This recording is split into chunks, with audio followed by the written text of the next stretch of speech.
Quand j'étais jeune, je suis tombé sur une statistique que vous avez peut-être vue. Elle dit que la personne moyenne n'utilise que 10% de son potentiel, et les 90% restants restent inutilisés tout au long de leur vie.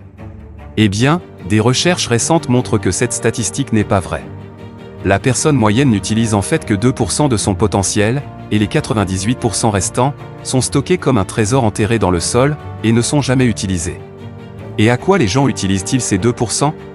Ils l'utilisent surtout pour des conversations au travail et avec leurs amis, pour envoyer des messages et des tweets, pour regarder la télévision.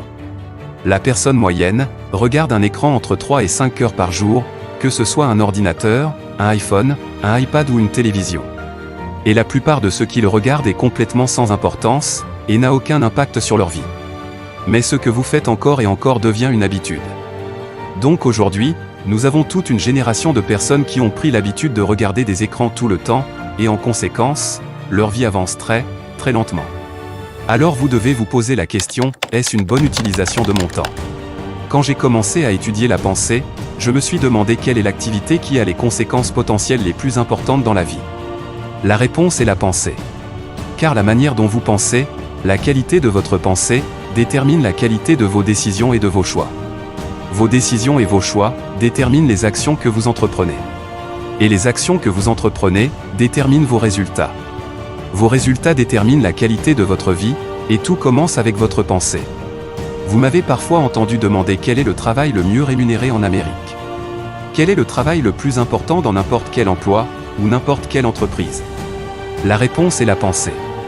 La pensée est le travail le plus précieux. J'ai commencé à étudier la gestion du temps il y a environ 30 ans, et je suis tombé sur un mot dans mes études, conséquence. Ce qu'il disait essentiellement, c'est que quelque chose est important s'il a de grandes conséquences potentielles. Et quelque chose est sans importance, s'il a peu ou pas de conséquences potentielles. La première raison du succès est que les gens se concentrent sur des choses qui ont de grandes conséquences potentielles. Et la première raison de l'échec est que les gens se concentrent sur des choses qui ont peu ou pas de conséquences potentielles. L'utilisation la plus mauvaise de son temps, c'est de travailler intensément sur quelque chose qui n'a pas besoin d'être fait du tout. Une des choses qui freinent les entrepreneurs, les propriétaires d'entreprises, et qui en fait, anéantit toute une génération, c'est cette obsession pour la technologie. Je vois des gens marcher avec leur téléphone comme des drogués. Ils ne peuvent pas s'arrêter de regarder leur écran, ils ne peuvent pas s'arrêter de pousser leurs boutons. Cette obsession de regarder l'écran et de rester connecté, tue les gens. Car ça les empêche de se concentrer. Vous ne pouvez pas vous concentrer si vous êtes distrait comme un chien atteint de troubles du déficit de l'attention. Alors, que font la plupart des gens le matin? Ils allument leur ordinateur, vérifient leur email pendant quelques heures, et activent leur sonnerie pour qu'elle fasse dring dring dring. Ils sont comme des enfants atteints de troubles du déficit de l'attention, répondant à chaque sonnerie. Après 2 ou 3 heures, leur cerveau est tellement inondé de dopamine, qu'ils sont incapables de se concentrer sur quoi que ce soit. La distraction technologique aujourd'hui vous tue. Elle détruit vos espoirs pour votre avenir. Elle vous garde occupé, et à la fin de la journée, vous n'avez rien accompli et vous êtes épuisé. Selon un rapport récent, chaque fois que vous répondez à une nouvelle impulsion, une nouvelle distraction, cela épuise une partie de l'énergie de votre cerveau.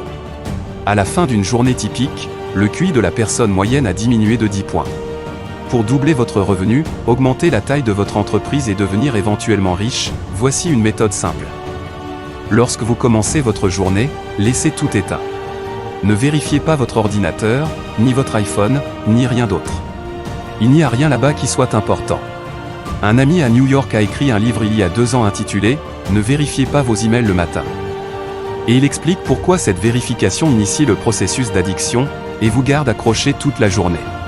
Si la pensée est la chose la plus importante que vous faites, parce que les conséquences de la pensée déterminent la qualité de votre vie, alors la qualité de votre pensée détermine la qualité de votre vie. Plus vous passez de temps à réfléchir, et à réfléchir bien et clairement, plus vous aurez de succès. J'ai travaillé avec des gens très puissants, des milliardaires et des multimilliardaires, des personnes qui sont sur la liste Forbes 400. J'ai eu l'occasion d'être avec eux pendant des crises, et des moments où quelque chose de sérieux se passait. Quand il y avait un gros problème, j'ai remarqué qu'ils avaient tous une qualité en commun. Ils devenaient tous calmes. Alors que les gens autour d'eux étaient en colère et inquiets, ils se montraient sereins, comme un étang qui se calme. Plus tard, j'ai appris que quand votre esprit est calme, votre cervelet, la partie du cerveau qui s'occupe de la pensée et de la décision, fonctionne à son niveau le plus élevé. Mais quand vous vous énervez, votre pensée est gérée par votre système limbique, ce qui nuit à votre capacité à penser clairement, et augmente les risques de faire des erreurs. C'est pourquoi il est crucial de rester calme dans les situations difficiles. Je prévois d'écrire un livre sur le sujet, mais pour l'instant, je veux partager avec vous 3 types de pensées pratiquées par les leaders les plus performants, basés sur des décennies de recherche, et même des résultats de prix Nobel. 1. La pensée à court terme contre la pensée à long terme. Les gens moyens pensent à court terme, cherchant la gratification immédiate. Les gens performants pensent à long terme. Ils suivent des formations, lisent des livres, et font des plans à long terme. 2. La pensée non informée contre la pensée informée. Agir sans avoir toutes les informations nécessaires conduit souvent à des erreurs. Prendre le temps de collecter des informations avant de prendre une décision est crucial. 3. La pensée rapide contre la pensée lente. La pensée rapide est utile dans des situations qui exigent des réactions immédiates, comme la conduite. La pensée lente est nécessaire pour des activités qui ont des conséquences à long terme, comme la planification de votre carrière, ou la prise de décisions d'affaires importantes. Une erreur fréquente, selon des recherches ayant remporté le prix Nobel, est que les gens utilisent la pensée rapide quand ils devraient utiliser la pensée lente. Plus vous prenez de temps pour prendre une décision importante, meilleure sera cette décision, de meilleure qualité. Comme Laura Acton l'a déjà dit, quand il n'est pas nécessaire de décider, il est nécessaire de ne pas décider. En d'autres termes, si vous pouvez reporter une décision, faites-le. Achetez autant de temps que vous le pouvez pour une décision. Reportez-la si vous le pouvez, que ce soit pour un jour, un week-end, une semaine ou un mois. Certaines des meilleures décisions que vous prendrez seront celles que vous aurez laissées infuser pendant un certain temps, comme de l'eau dans du thé. Ainsi, rappelez-vous que tout ce qui est important et a des conséquences à long terme est un candidat pour une réflexion lente. La règle est que les décisions rapides sont généralement des mauvaises décisions, surtout si elles impliquent des personnes ou de l'argent. Si vous devez prendre une décision qui aura des conséquences à long terme, vous devez y réfléchir sérieusement. Vous devez la considérer comme une belle pièce de porcelaine, et la regarder sous tous les angles. Plus vous réfléchissez à une décision, meilleure sera la qualité de cette décision quand vous la prendrez finalement. Combien de fois avez-vous dit, si j'avais simplement réfléchi un peu plus, je ne l'aurais pas fait, ou si j'avais pris le temps de penser, je n'aurais pas fait ça?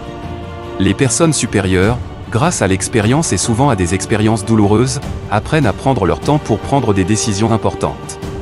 L'une des meilleures façons de développer la discipline de la pensée claire est de s'asseoir en solitude pendant 30 à 60 minutes, lorsque vous êtes confronté à un problème majeur, ou une question importante dans votre vie.